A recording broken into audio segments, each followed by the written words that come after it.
Hello my dears, എല്ലാവരും സുഖമായിട്ടിരിക്കുന്നു എന്ന് വിശ്വസിക്കുന്നു. അപ്പോൾ നിങ്ങളെല്ലാവരും ഇന്ന് റിക്വസ്റ്റ് ചെയ്ത ഒരു വീഡിയോ ആയിട്ടാണ് ഞാൻ വന്നിരിക്കുന്നത്. ഞാനൊരു വീഡിയോ ചെയ്യണമെന്ന് Kawasaki auto immune disease in kids അതിൻ്റെ വീഡിയോ ചെയ്യണമെന്ന് ചോദിച്ച് ഒരു ഷോർട്ട് വീഡിയോ ചെയ്തിരുന്നു. അതിലൊരു 5 കമൻറ്റ് കിട്ടുകയാണെങ്കിൽ വീഡിയോ ചെയ്യാമെന്ന് പറഞ്ഞിരുന്നു. പക്ഷെ 5 കമൻറ്റൊന്നുമല്ല, ടു മൈ സർപ്രൈസ് ഒരു 10, 15, 20 കമൻറ്റ് കിട്ടിയായിരുന്നു. എനിക്ക് അതിൽ കൂടുതൽ കിട്ടിയെന്നാണ് തോന്നുന്നത് ചെയ്യണം എന്ന് പറഞ്ഞിട്ട്. അപ്പോൾ first of all thank you from the bottom of my heart. എനിക്ക് എങ്ങനെ എൻ്റെ ഗ്രാറ്റിറ്റ്യൂഡ് എക്സ്പ്രസ് ചെയ്യണമെന്ന് അറിയില്ല. ഫസ്റ്റ് ഓഫ് ഓൾ ഒരു 2 ആഴ്ചയായിട്ടുള്ളൂ ഞാൻ വീഡിയോസൊക്കെ ഇട്ട് തുടങ്ങിയിട്ട്, ഒരു ചാനൽ തുടങ്ങിയിട്ട്.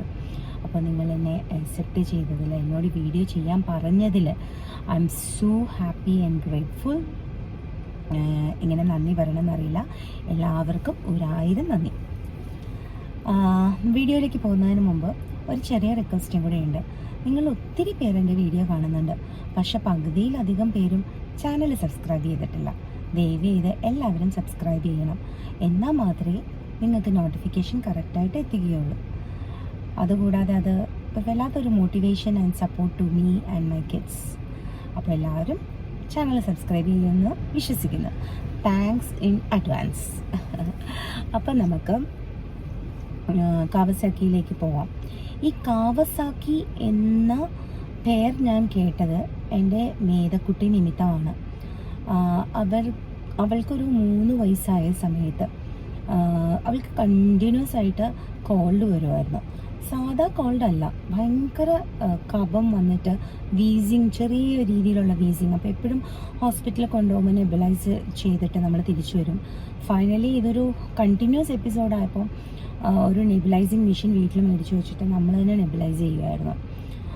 അങ്ങനെ കുറച്ച് നാൾ കഴിഞ്ഞ് പോയി. അപ്പോൾ ഒരു ദിവസം റെനൈ മെഡിസിറ്റിയിലെ പീഡിയാട്രീഷ്യൻ അവളുടെ എൻ്റെ ഡെലിവറി എടുത്തിട്ട് കുട്ടീനെ നോക്കിയ പീഡിയാട്രീഷ്യനാണ് കേട്ടോ, സക്കീർ ഡോക്ടർ.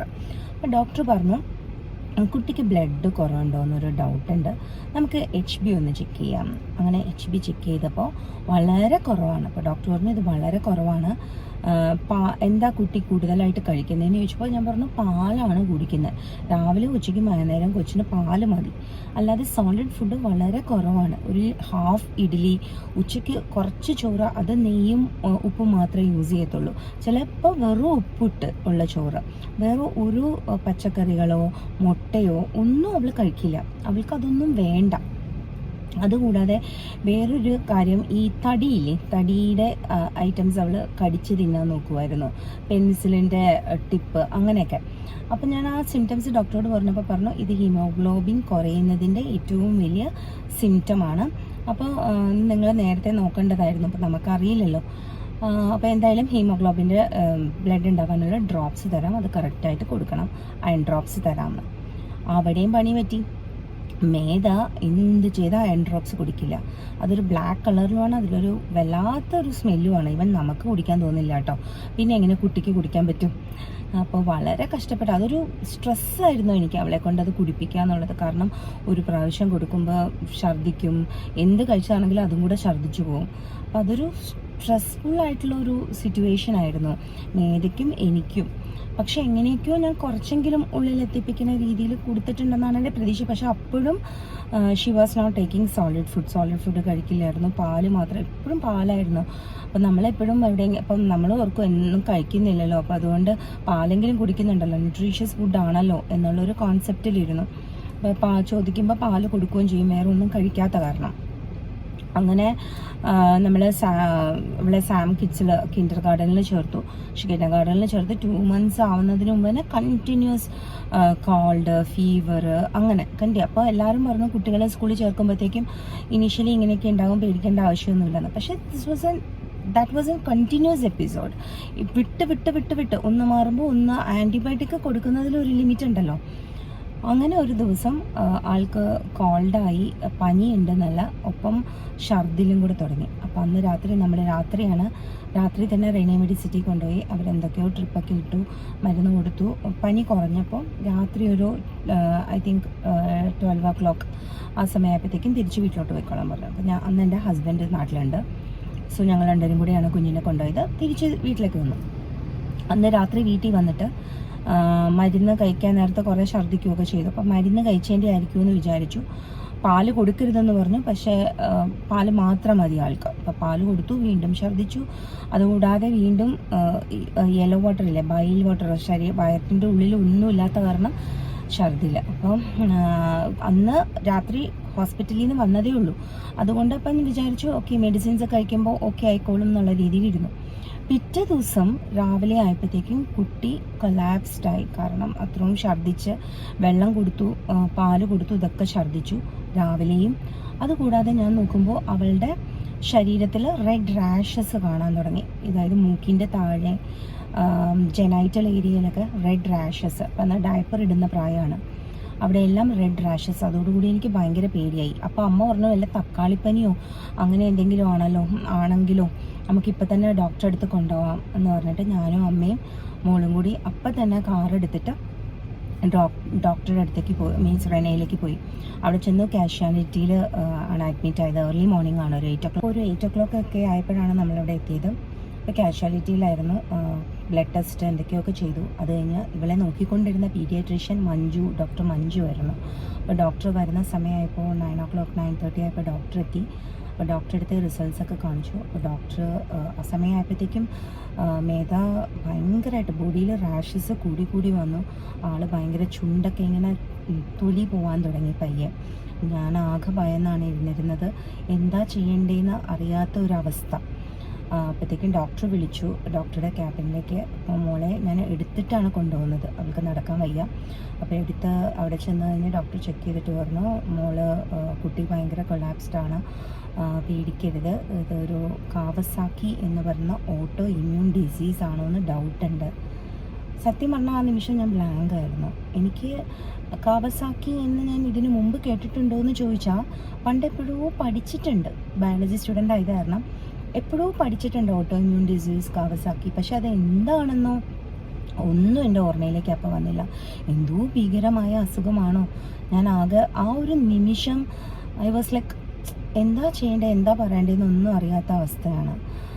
പറഞ്ഞു, എൻ്റെ ഷോൾഡറിൽ ഇങ്ങനെ തട്ടിയിട്ട് പറഞ്ഞു, പേടിക്കാനൊന്നുമില്ല, നമുക്ക് നോക്കാം, ഇതിന് ട്രീറ്റ്മെൻ്റ് ഒക്കെ ഉണ്ട്, പേടിക്കണ്ട, കുട്ടീനെ എന്തായാലും ഇപ്പോൾ ICUയിൽ അഡ്മിറ്റ് ആക്കാൻ പോവുകയാണെന്ന്. ആ ഒരു മൊമെൻറ്റ് എനിക്കത് എങ്ങനെയാണ് പറയണ്ടേ എന്നൊന്നും എനിക്കറിയില്ല. ഇപ്പോഴും അത് പറയുമ്പോൾ ഞാൻ ആ ഫീലിങ്സിലോട്ട്, ആ ഒരു സിറ്റുവേഷനിലോട്ട് പോവുകയാണ്.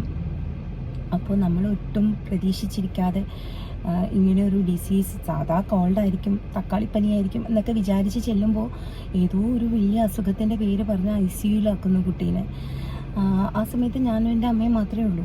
അപ്പം നമ്മൾ മോളെ എടുത്തുകൊണ്ടാണ് ഞാൻ ICUയിലേക്ക് പോകുന്നത്. കാരണം അവൾ സ്ട്രെച്ചറിലോ അങ്ങനെ എന്തെങ്കിലും കിടക്കില്ല, 3 വയസ്സല്ലേ കുട്ടിക്കുള്ളൂ.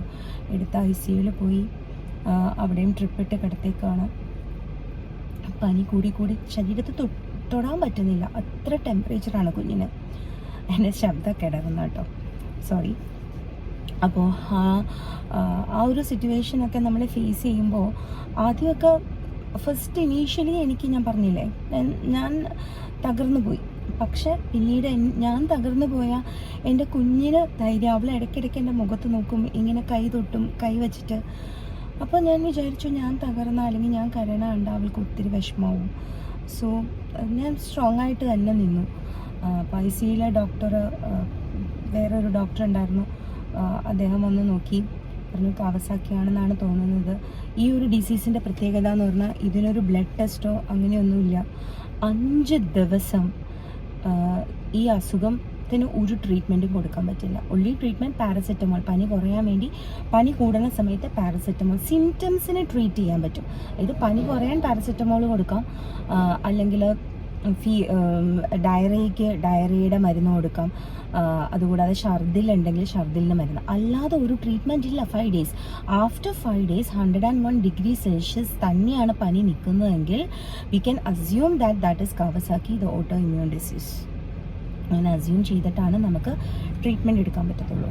അപ്പോൾ ആദ്യം ഇനീഷ്യലി അത് എന്ത് ട്രീറ്റ്മെൻ്റ് ആണ് എന്താണെന്നൊന്നും ചോദിക്കാനുള്ള ഒരു അവസ്ഥ എനിക്കുണ്ടായിരുന്നില്ല. അത്ര കുഞ്ഞിൻ്റെ അവസ്ഥ ഓരോ നിമിഷവും ഡിറ്റീരിയറേറ്റ് ചെയ്യുമായിരുന്നു. കാരണം സ്കിന്ന് പൊളിഞ്ഞു പോകുന്ന അവസ്ഥ, മേല് മൊത്തം റാഷസ്. 3rd ഡേ ആയപ്പോഴത്തേക്കും പനി കുറയുന്നില്ല. അതുകൂടാതെ ബോഡി മൊത്തം നീര് വന്ന് കാലൊക്കെ വല്ലാതായി, മുഖമൊക്കെ വികൃതമായ അവളുടെ ആ പഴയ രൂപമായിരുന്നില്ല. ഇതൊക്കെ കണ്ട് നിൽക്കുക. അതുകൂടാതെ അവൾ കിടക്കില്ല ബെഡിൽ. ഞാൻ ബെഡിൽ കിടന്നിട്ട് എൻ്റെ മുകളിൽ അവൾ കയറി കിടക്കുള്ളൂ.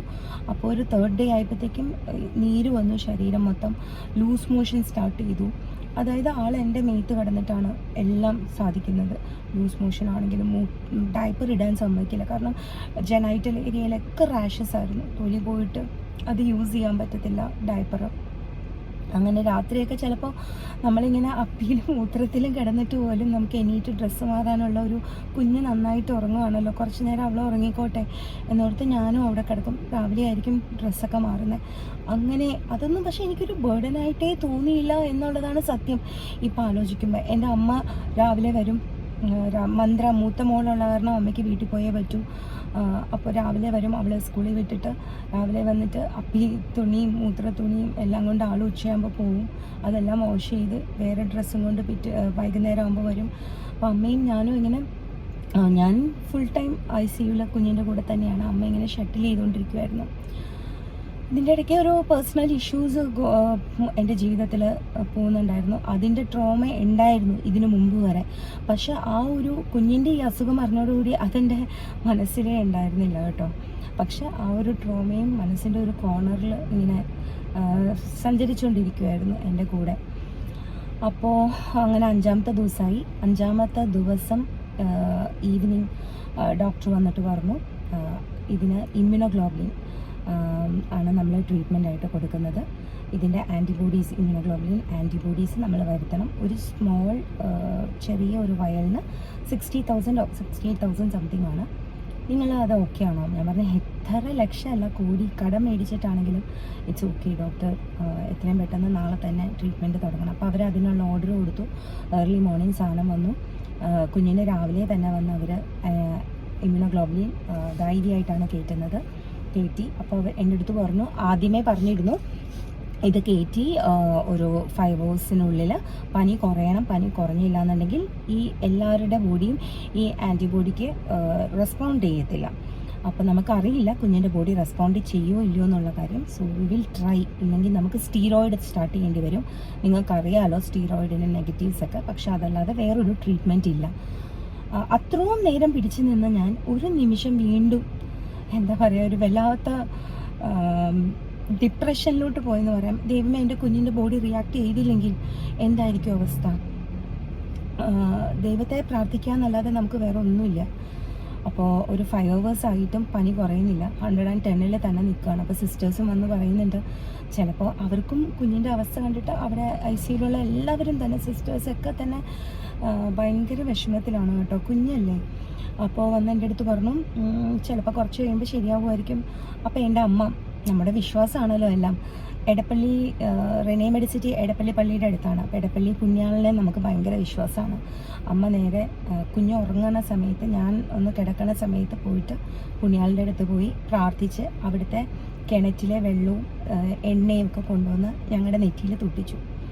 അത് കഴിഞ്ഞ് ഞാൻ എണീറ്റു. അത് കഴിഞ്ഞ് കുറച്ച് നേരം കഴിഞ്ഞപ്പോൾ മേധ എണീറ്റ് കഴിഞ്ഞപ്പോഴത്തേക്കും എൻറ്റയർലി ഡിഫറെൻ്റ് ആയിട്ടുള്ള കുഞ്ഞായിരുന്നു. സത്യം പറഞ്ഞു കഴിഞ്ഞാൽ ആൾ എണീറ്റിരുന്നു.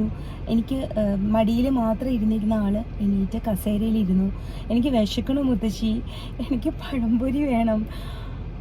അപ്പോഴത്തേക്കും ഒരു 5-6 ദിവസം കഴിഞ്ഞിരുന്നല്ലോ. 6ാമത്തെ ദിവസമാണ്. അപ്പോൾ ഭക്ഷണം കഴിക്കണം. അങ്ങനെ കുറച്ച് അമ്മ എന്തോ മേടിച്ചു കൊണ്ട് കൊടുത്തു. ചെറുതായിട്ട് കഴിച്ചു, ബ്രെഡിൻ്റെ പകുതിയോ അങ്ങനെ എന്തോ. അത് വല്ലാത്തൊരു ആശ്വാസമായിരുന്നു. 5-6 ദിവസമായിട്ട് എൻ്റെ കുഞ്ഞ് 6 അല്ല, അതിന് മുമ്പേ അസുഖം തുടങ്ങിയായിരുന്നല്ലോ. 10 ദിവസങ്ങളൊക്കെ ആയിട്ട് ഫുഡൊന്നും കഴിക്കാതിരുന്ന കുഞ്ഞ് കുറച്ച് ഫുഡ് കഴിച്ചു. അതിനുശേഷം പിന്നെയും അവർ എന്തൊക്കെയോ മരുന്നൊക്കെ ചെയ്യുന്നുണ്ടായിരുന്നു. ഇതൊക്കെ കഴിഞ്ഞ് പെട്ടെന്ന് ആളൊരു 7-8 ദിവസമായപ്പോഴത്തേക്കും അവളുടെ സ്കിൻ ഇങ്ങനെ പൊളിഞ്ഞു പോയിക്കൊണ്ടിരുന്നത്, റാഷസ് ഒന്ന് ഡിമിഷ് ചെയ്തു. കയ്യിലെയും കാലിലെയും നീര് നന്നായിട്ട് കുറഞ്ഞു. ഒരു 10ാമത്തെ ദിവസമായപ്പോഴത്തേക്കും നീര് കംപ്ലീറ്റ്ലി മാറി, റാഷസ് കുറഞ്ഞു, പനി മാറി. നല്ല ഇമ്പ്രൂവ്മെൻറ്റിലേക്ക് വന്നു. അങ്ങനെ 11ാമത്തെ ദിവസം നമ്മളെ റൂമിലേക്ക് മാറ്റി. 12ാമത്തെ ദിവസം നമ്മളവിടെ നിന്ന് ഡിസ്ചാർജായി. പക്ഷേ ഈ കാവസാക്കിയുടെ ഒരു പ്രത്യേകത, അത് ഹാർട്ട് മസിൽസിനെതിരെയും പ്രവർത്തിക്കും. എന്താണ് ഓട്ടോ ഇമ്മ്യൂൺ ഡിസീസ് എന്ന് പറഞ്ഞു കഴിഞ്ഞാൽ, നമ്മുടെ ശരീരം തന്നെ നമ്മുടെ ശരീരത്തിലെ സെൽസിനെ ആൻറ്റിബോഡീസ് പ്രൊഡ്യൂസ് ചെയ്ത് കൊന്നുകളയുക. അതിനാണ് ഓട്ടോ ഇമ്മ്യൂൺ എന്ന് പറയുന്നത്. അങ്ങനെ പലതരത്തിലുള്ള ഓട്ടോ ഇമ്മ്യൂൺ ഡിസീസ് ഉണ്ട്. പാർക്കിൻസൺസ് ഡിസീസ് എന്ന് കേട്ടിട്ടുണ്ടോ? കൈയും കാലുമൊക്കെ വിറയ്ക്കുന്ന ഡിസീസ്. പിന്നെ അലോപേഷ്യ, ചിലർക്ക് ഇങ്ങനെ തലയിൽ മുടി വട്ടത്തിൽ പൊഴിഞ്ഞു പോയി കഷണ്ടി ആവുന്ന അവസ്ഥ, സ്ത്രീകൾക്കാണെങ്കിലും പുരുഷന്മാരിലാണെങ്കിലും അത് ഓട്ടോ ഇമ്മ്യൂൺ ഡിസീസാണ്. നമ്മുടെ തന്നെ ഹെയർ സെൽസിനെ നമ്മുടെ ബോഡി തന്നെ കൊന്നുകളയുന്ന അവസ്ഥ, അതേമാതിരി ഒരു ഓട്ടോ ഇമ്മ്യൂൺ ഡിസീസാണിത്.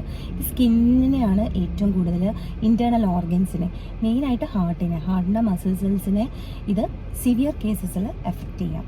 അപ്പോൾ അതുകൊണ്ട് ഇടയ്ക്കിടയ്ക്ക് ഇവർ എക്കോ എടുക്കുന്നുണ്ടായിരുന്നു ഹാർട്ടിൻ്റെ.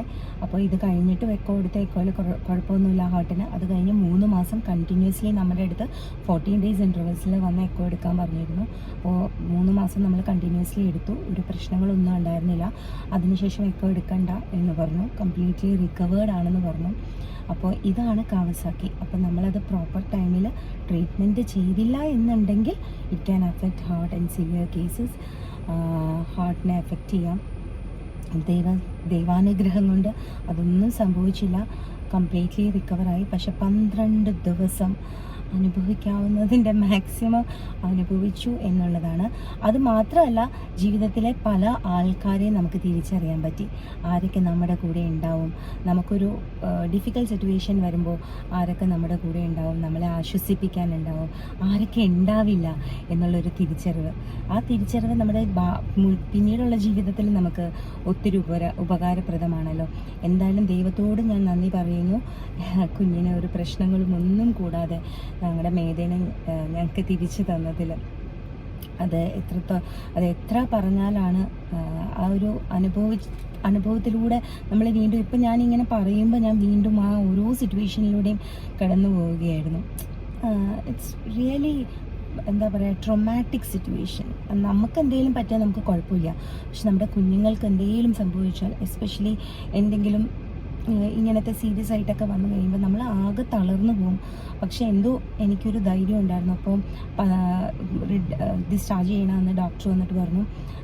ശരിക്കും അപ്രീഷിയേറ്റ് ചെയ്യുന്നത് തന്നെയാണ്. തൻ്റെ മനസ്സാന്നിധ്യം ഭയങ്കരമായിരുന്നു. യൂഷ്വലി അമ്മമാർ ആദ്യത്തെ 5 ദിവസം തന്നെ അവർ ഭയങ്കരമായിട്ട് കരഞ്ഞ് വിളിച്ച് നമുക്ക് തന്നെ പ്രശ്നം ഉണ്ടാക്കാറുണ്ട്. ബട്ട് നിങ്ങൾ കാണിച്ച ആ ഒരു മെൻ്റൽ സ്ട്രെങ്ത് അപ്രീഷിയബിൾ ആണെന്നൊക്കെ ദൈവാനുഗ്രഹം കൊണ്ട് മാത്രമാണ്. അപ്പോൾ ഇതാണ് auto immune disease Kawasaki, my own experience. ഇത് കുറച്ച് പേർക്കെങ്കിലും ഉപകാരപ്രദമായിരിക്കുന്നു എന്ന് വിചാരിക്കുന്നു. കുഞ്ഞുങ്ങളുള്ളവർക്ക് എസ്പെഷ്യലി നിങ്ങളുടെ കുട്ടികൾക്ക് എന്തെങ്കിലും ഇങ്ങനത്തെ ഡിസീസ് വരാതിരിക്കാൻ ശ്രമിക്കുക. ഹീമോഗ്ലോബിൻ ബ്ലഡ് കുറവാണെന്നുണ്ടെങ്കിൽ പാല് മാത്രം ഒത്തിരി കൊടുക്കാതിരിക്കുക. ഈ പാല് ഒത്തിരി കുടിക്കുമ്പോൾ ഹീമോഗ്ലോബിൻ്റെ അബ്സോർപ്ഷൻ കുറയും. അങ്ങനെയാണ് HB കുറഞ്ഞിട്ട് ട്രിഗർ ചെയ്തൊരു ഡിസീസ് ആയിരിക്കാം ഇതെന്നാണ് ഡോക്ടർ പറഞ്ഞത്. HB കുറയാതെ നോക്കുക, നല്ല നല്ല ആഹാരങ്ങൾ അവരെ കൊടുത്ത് ശീലിപ്പിക്കുക. അങ്ങനെ എന്തെങ്കിലും അവരെ ഒരു പ്രോബ്ലം കാണിക്കുന്നുണ്ടെങ്കിൽ അപ്പം തന്നെ ഡോക്ടറെ കൊണ്ടുപോയിട്ട് ഹീമോഗ്ലോബിൻ ചെക്ക് ചെയ്യുക, അതിനുള്ള മരുന്നുകൾ സ്റ്റാർട്ട് ചെയ്യുക.